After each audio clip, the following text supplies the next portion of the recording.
Chapter 5. Next. Joe gazed out at the passage of spirits, the endless stream representing lives that he had not been able to touch during his time on Earth. Despite all his efforts, he couldn't shake the feeling of anger and discouragement. He had hoped to do more for humanity, to make a greater impact, but he couldn't help but feeling that he had failed in his mission. A new energy floated next to Joe. This energy was different than any other that Joe had encountered before. It was clear that this energy was extremely powerful and held great wisdom. "You should be proud of your accomplishment, Joe," the energy observed, surveying the path of souls with a very different perspective. Joe couldn't help but feel surprised. He had always seen his work as incomplete, as if he'd not done enough. "Will you gather what is left of the human race and give them another chance?" Joe asked bitterly, his frustration showing through. The spirit was taken aback by Joe's words. "No, Joe, that was never what this was about," the spirit replied in a gentle voice. "Then I have failed," Joe resigned.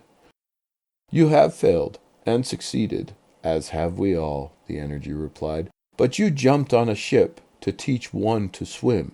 Your words, Joe, and in that endeavor you have more than succeeded. In this vast universe, to have a family ascend together is rare.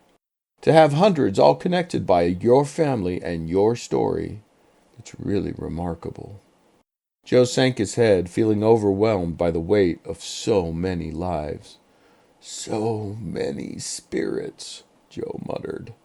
But then he felt a warm, comforting energy emanating from the spirit. "Joe, one of the things that made you so unique is that you're always so open, and there is still so much for you to understand, so many things you have not perceived or conceived of.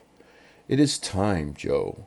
Take your family and your friends and move on from this place that you were born. Your life has just begun."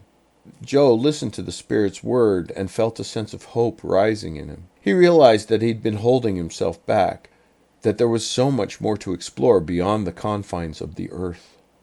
And so it was that Joe and many close to him moved on from their earthly realm.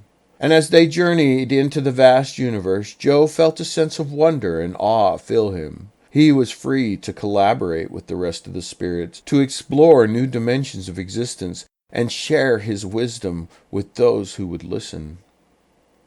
Joe quickly became a staple of the universe, a beacon of light in the vast darkness.